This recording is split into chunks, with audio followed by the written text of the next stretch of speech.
Assalamualaikum dan salam sejahtera. Saya Luqman Haris dan buat kali pertama hari ini Fokus minggu depan bersiaran bukan di studio Astro Awani di Bukit Jalil yang serba selesa. Selamat Hari Raya Aidiladha kepada semua umat Islam yang menyambut. Bagaimana sambutan Aidiladha anda? Bagi 168 mangsa dari 37 keluarga, sambutan Aidiladha mereka di sini. Saya berada di Pusat Pemindahan Sementara PPS Surau An-Nur di Baling, Kedah. Salah satu daripada 3 PPS yang dibuka untuk membantu lebih 1,000 mangsa banjir di keseluruhan daerah Baling. Itu panggilan kami untuk turun ke lapangan dan membuat liputan untuk memberikan gambaran sebenar tanpa tapisan kepada anda, jauh daripada keselesaan studio, untuk memberikan gambaran dan realiti sebenar mangsa-mangsa yang mungkin tidak bertuah seperti kita semua, tidak dapat menyambut Aidiladha bersama keluarga yang tersayang di tempat-tempat yang selesa di kampung halaman. Apatah lagi selepas 2 tahun kita tidak berjaya, tak boleh menyambut Hari Raya Aidilfitri atau Aidiladha seperti biasa. Bagi mereka, ini adalah kali ketiga, juga tidak normal. 3 tahun berturut-turut bagi mereka. Tempoh hari 4 Julai lepas, mungkin ada antara kita yang ingat, banjir besar melanda daerah Baling, yang memberikan kesan kepada lebih 1,000 orang mangsa. 3 orang meninggal dunia, ramai antara mereka yang terpaksa dipindahkan daripada beberapa belas kampung, dan ini antara salah satu destinasi mereka. PPS Surau An-Nur setakat ini adalah PPS yang kedua terbesar atau PPS yang menempatkan bilangan mangsa kedua tertinggi daripada 3 PPS di seluruh daerah Baling di Kedah. Inilah realiti mereka dan kami turun di sini untuk mendapatkan cerita mereka. Kita bercakap berkenaan dengan fokus minggu depan, kita sering fokus pada berita politik dan ekonomi dan sebagainya. Kita melihat kepada minggu-minggu depan, bulan hadapan. Tapi bagi mereka ini, bergerak ke hadapan mereka hanyalah esok dan lusa saja. Mereka hanya memikirkan esok dan lusa bagaimana. Adakah saya dapat pulang ke rumah? Adakah saya dapat menyelamatkan kembali harta-harta benda saya? Adakah perniagaan saya yang musnah dapat dibina semula? Bagaimana untuk membina semula kehidupan? Inilah fokus bagi mereka. Bukan untuk minggu depan, tapi untuk beberapa hari sahaja. Dan saya berada di sini untuk menemubual beberapa orang mangsa yang terlibat. Salah seorang daripadanya adalah mangsa OKU yang rumahnya pada jam 8 malam 4 Julai lepas dinaiki air setinggi beberapa kaki dan terpaksa digegaskan ke PPS ini. Bayangkan apa yang dilalui oleh beliau. Dan kita lihat kemah-kemah ini banyak masih lagi menempatkan mereka yang masih belum dapat pulang untuk menyambut Aidiladha bersama keluarga tersayang. Salah seorang mangsa, adik apa nama? Auni memang duduk di kemah sini Bukan dekat sana. Okey, melawat Pakcik Zakaria. Yang saya ingin temubal adalah Pakcik Zakaria Taib, salah seorang mangsa, orang kurang upaya yang terkesan dengan banjir di Baling. Pakcik, Assalamualaikum. Pakcik dari mana? Ya. Pakcik dari mana? Assalamualaikum, saya Zakaria. Ya, salah seorang mangsa daripada Taman Mesra. Jadi pada hari kejadian iaitu 4 hari bulan, lebih kurang pukul 8 malam, saya telah diberitahu bahawa air telah naik di kawasan perumahan begitu laju sekali. Maka saya pun minta tolong jiran-jiran yang sebelah itu membawa keluar saya daripada rumah ke pusat penempatan di Surau An-Nur ini, yang tidak begitu jauh sangat daripada rumah saya. Pada ketika itu, air sudah naik setinggi mana dan bila yang pakcik perasan air itu sudah mula naik? Jadi apabila anak saya memberitahu bahawa lebih kurang pada pukul 8 malam, air saya pun tengok di luar tu, air dah naik sedalam 1 kaki. Dah sudah naik dan mula nak masuk ke dalam rumah. 1 kaki daripada paras jalan taman. Adakah ini kali pertama pakcik berdepan dengan pengalaman sebegitu? Kerana maafkan saya, tapi untuk orang yang keadaannya seperti pakcik, mungkin pergerakannya agak sukar. Ada sebarang rasa panik, gemetar pada ketika itu, dan adakah itu adalah kali pertama atau pakcik sudah biasa dan tahu apa yang perlu dilakukan? Jadi ini adalah pengalaman saya yang pertama. Sebelum ini saya tak pernah banjir, dan lagi pula di kawasan itu selama ini 15 tahun kita duduk di situ tak pernah berbanjir. Tetapi dan kejadian pada malam tu memang semua penduduk di kawasan ni tak menjangkakan bahawa banjir akan besar begitu akan berlaku. Siapa yang bantu pindahkan Pak Cik keluarkan dari rumah untuk bawa ke sini? Jadi apabila kejadian tu dah berlaku dan kesemua penduduk-penduduk di taman itu cepat-cepat membawa lari kenderaan motor dan juga kereta dan juga barang-barang yang perlu, dan dia orang memang kenal saya, dia orang tahu, okey Pak Cik payah belum keluar lagi, maka saya kata okeylah cepat-cepat minta tolong bawa saya ke tempat ini. Jadi jiran di sebelah menyebelah lah yang tolong membawa saya ke pusat pemindahan ini. Dan itu 4 Julai lepas, Pak Cik. Hampir seminggu yang lepas. Hari ini adalah 10 hari bulan Julai. Sepanjang tempoh itu Pak Cik dan keluarga duduk di sini. Bagaimana keadaannya? Jadi pada pendapat saya tidak ada masalah di sini. Makanan cukup dan keperluan asas diberilah seperti mana tilam, air minuman dan kemudahan-kemudahan yang lain dengan kemudahan kem macam ni. Jadi selesa jual. Rumah Pak Cik, kediaman kita faham ada orang di setengah kawasan yang lain, ada yang rumahnya rosak teruk sampai perlu dibina semula. Ada orang yang mungkin hanya rosak perabot dan dinaiki air. Tahap kerosakan rumah Pak Cik, harta benda dan sebagainya. Jadi di kawasan kawasan di Pekan Kupang ini khususnya, dan ya di taman saya duduk itu tidak ada yang rumah yang perlu dibina semula lah. Cuma yang rosaknya adalah perabot rumah, elektrik dan sebagainya, itu saja. Hari ini Aidiladha Pak Cik. Hari ini adalah Hari Raya Aidiladha, Hari Raya Korban. Bagaimana sambutan di PPS? Jadi saya merasa sayu lah juga, kerana pada tiap-tiap tahun kita lepas mandi kita datang ke masjid atau surau, kita melakukan ibadat sembahyang hari raya. Tapi pada tahun ini saya pun, kerana lepas pada hari ini saya tak sihat, jadi saya pun tak keluar lah. Saya tak keluar dari rumah, cuma petang ni saya keluar. Jadi taklah semeriah tahun-tahun dulu. Kita difahamkan ini adalah surau An-Nur. Jadi ramai juga yang solat sunat Aidiladha pagi tadi. Pak Cik sempat sertai mereka? Solat sekali? Saya tak sempat sekali dengan dia orang. Saya sembahyang sendiri di rumah sebab saya tak sihat. Mungkin bagi saya dan kita di luar sana, kita susah nak faham bagaimana sedih dan sayunya orang yang perlu sambut Aidiladha di pusat pemindahan sementara. Sukar untuk kita gambarkan dengan kata-kata, khasnya dalam keadaan seperti Pak Cik berumur 70 tahun, kurang payah.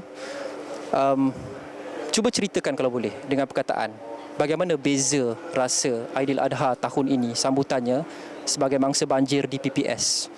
Walhal lebih-lebih lagi, lepas 2 tahun kita tak dapat beraya seperti biasa dengan PKP dan sebagainya, akhirnya ramai orang cakap look forward pada tahun ini terjadi pula banjir. Cuba ceritakan bagaimana rasanya itu pada kami. Jadi pada saya merasakan bahawa ini begitu sedih lah. Sedih kerana kita tak berpeluang untuk beramah mesra sepuas-puasnya dengan sahabat, rakan handai dan sebagainya. Kerana pergerakan walaupun dah PKP dah kurang, tapi pergerakan dengan keadaan yang berlaku ini, dengan keliling ni, jadi tak semeriah dululah, begitulah, sedih. Apa yang Pak Cik harapkan daripada pihak berkuasa? Kita faham bantuan yang diberikan setakat ini sangat kita boleh iktiraf dia sebagai satu tindakan yang agak pantas, dan cukup PPS didirikan dengan cepat, bantuan tidak ada masalah, makanan dan sebagainya. Tapi apa lagi harapan Pak Cik kepada pihak berkuasa bergerak ke hadapan untuk mengelakkan supaya insiden seperti ini berlaku lagi dan menganiaya penduduk-penduduk di kawasan-kawasan seperti ini? Jadi pada pendapat saya, dari segi bantuan oleh pihak Jabatan Kebajikan Masyarakat, saya rasa tidak ada masalah.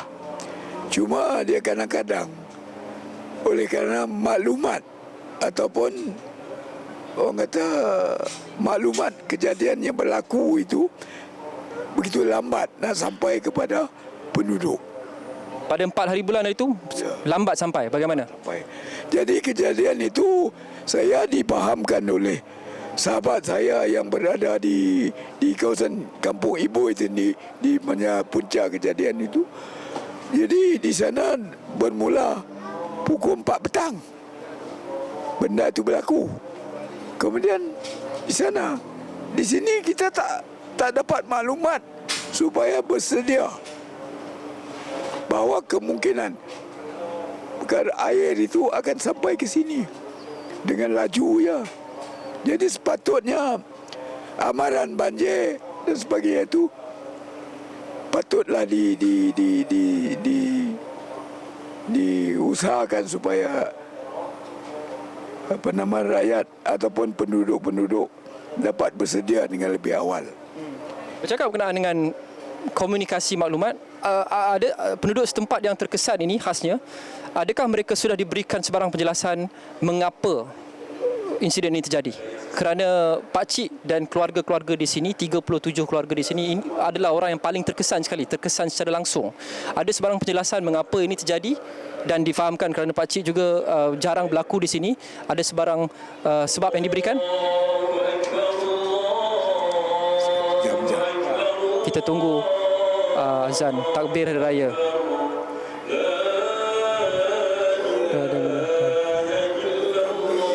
Ini mungkin menunjukkan kita sedikit sebanyak suasana mereka yang duduk di PPS. Mereka menikmati takbir dalam kemah-kemah seperti ini dan mereka cuba mengecapi sedikit kegembiraan. Dengar Cik? Lukman, nak bercakap tu saya tak dengar. Okey, saya punya soalan last Pak Cik sebelum kita berhenti rehat. Berkenaan dengan komunikasi maklumat, ada sebarang penjelasan yang diberikan kepada penduduk setempat dan mangsa mengapa insiden banjir ini terjadi? Jadi maklumat bermacam-macam andaian lah yang berlaku.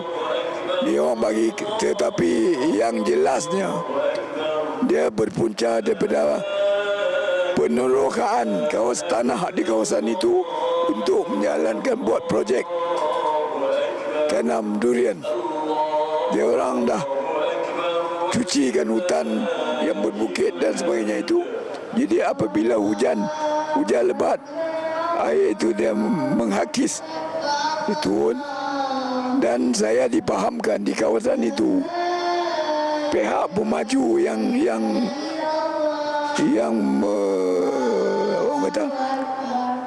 menjalankan projek tanam durian Musang King itu membina kolam-kolam untuk nak gunakan air itu untuk nak menyiram pokok durian yang bakal ditanam. Jadi saya diberitakan bahawa daripada kawan-kawan di sebelah sana, mereka mengatakan bahawa empangan dah pecah. Jadi air itu begitu laju. Itulah menyebabkan benda yang tak dijangka berlaku. Kita akan mendalami lagi punca kerana penting untuk kita lihat kenapa ini berlaku. Sehingga mangsa-mangsa yang tidak berdosa, khasnya mereka dalam golongan yang agak lemah ini, terkesan dengan insiden banjir seperti ini. Ramai antara mereka buat pertama kali dalam hidup mereka. Mereka juga yang mencari jawapan mengapa berlaku di kawasan ini yang sebelum ini dianggap selamat. Itu selepas ini kita berhenti rehat seketika. Fokus minggu depan akan kembali selepas ini. Terima kasih Pak Cik.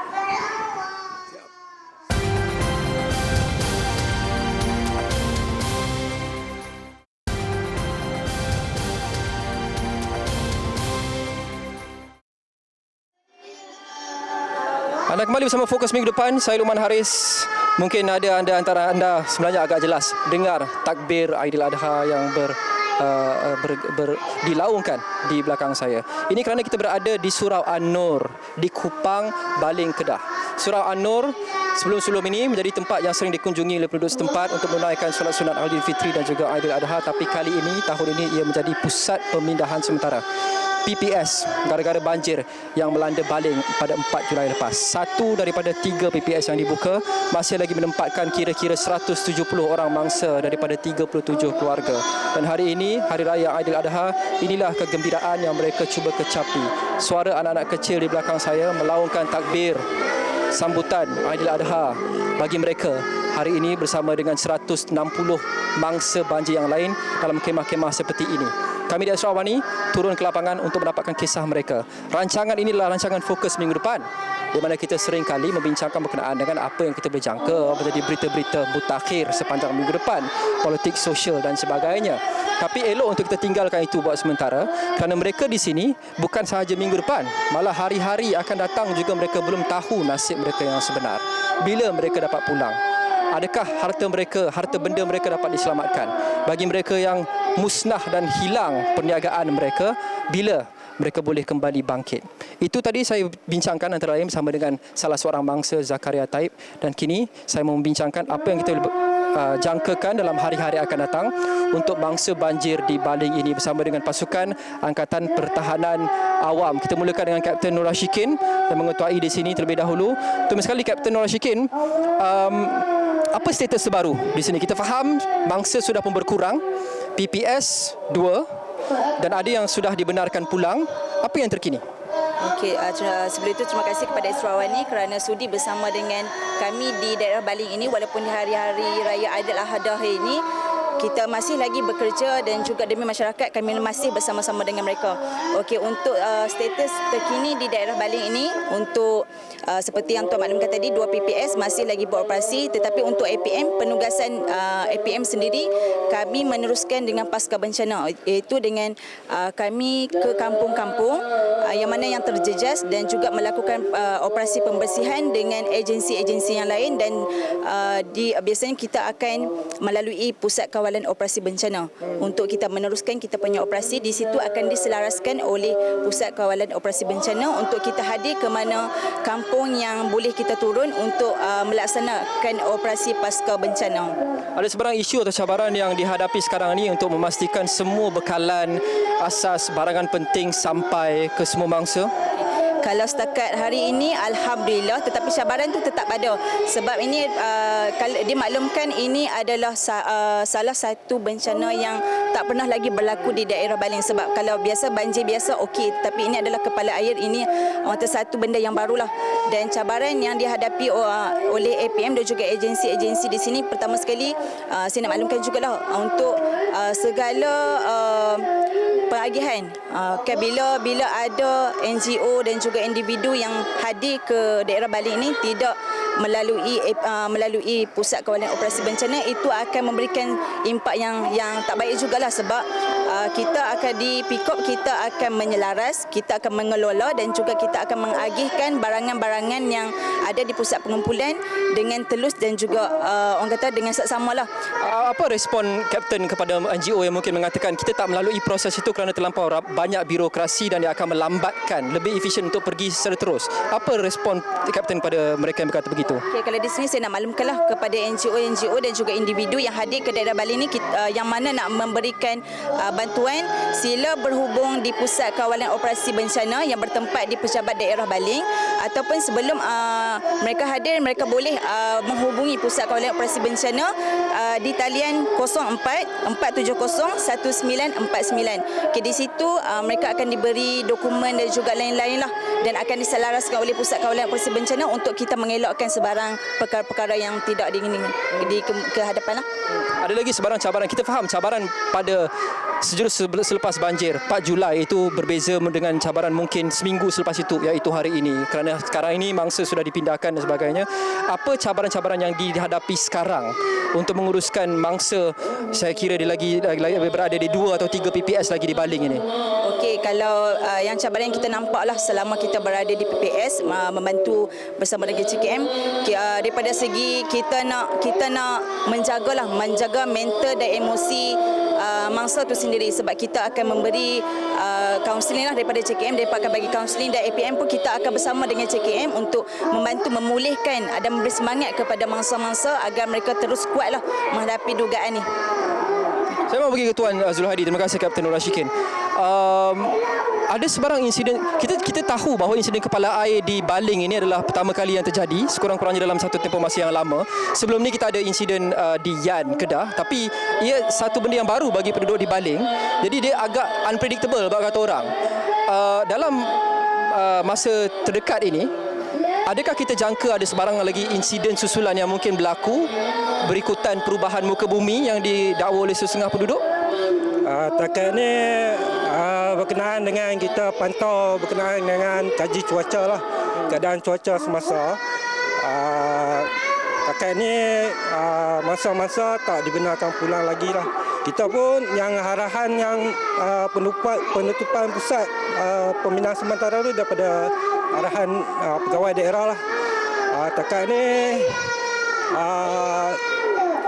kita pantau lah daripada semasa tu.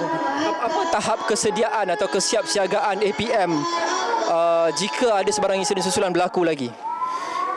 Alhamdulillah kita di Bali ni kerap kejadian banjir lah. Kalau kita pun akan terlibat dengan banjir, selalulah macam anggota APM Baling pun amat terdedah dengan operasi bencana mengenai banjir. Lihat kepada orang cakap perkembangan proses pemulihan sekarang, termasuk pencucian rumah, pemindahan barang-barang, pembersihan rumah kediaman dan sebagainya. Ada sebarang jangkaan bila baki-baki mangsa ini dibenarkan pulang ke kediaman masing-masing semula dan boleh meneruskan kehidupan kembali seperti normal? Untuk arahan tu dia akan bermusyawarah di Jabatan Pengurusan Bencana Daerah Baling. Dalam tu akan diputuskan bila mereka boleh pulang. Arahan dulu. Apa lagi yang APM jangkakan bergerak ke hadapan? Dan mungkin Tuan boleh juga imbas kembali sedikit kerana kita ada sedikit lagi masa. Saya difahamkan tempoh hari-hari pertama itu adalah tempoh yang paling getir pada ketika itu. Kita ada mangsa yang berada di atas kerusi roda yang perlu dipindahkan dan sebagainya. Cuba dalam masa seminit atau 2 minit ini, bawa kami kembali kepada malam 4 Julai itu. Ceritakan bagaimana kelang kabutnya proses pemindahan mangsa tu. Dia bermula dalam jam 5 lah. Kita terima panggilan daripada orang awam lah. Kita di Pusat Kawalan Operasi Daerah ada buka lah pos untuk 24 jam lah. Kita terima panggilan pada orang awam. Seterusnya satu pasukan APM telah turun ke lokasi iaitu Kampung Bukit Ibu lah. Untuk kita pun tunggu arahan daripada Komander Operasi. Dan saya mau dapatkan sedikit, boleh? Saya dapatkan sedikit cerita. Saya faham Tuan Bahari juga ada cerita yang menarik berkenaan dengan detik-detik pertama pada 4 hari bulan itu untuk menyelamatkan mangsa. Cuba ceritakan kepada kami apa yang terjadi pada ketika itu. Pada hari Senin tu jam lebih kurang pukul 5 saya terima daripada panggil daripada orang awam berkenaan masa banjir yang terperangkap di Kampung Iboi. Dengan segera ketua kami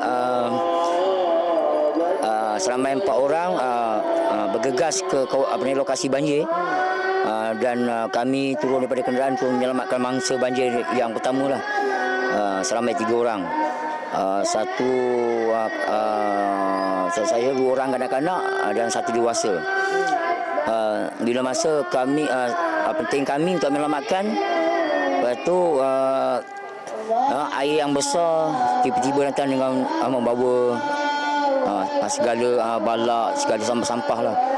So saya tunggu daripada tim lain untuk bantu. panjang untuk kita ceritakan semua. Itu kita akan kupas dengan lebih lanjut Tuan dalam Awani 7.45 malam ini. Kita pun kesuntukan masa untuk fokus minggu depan pada ketika ini.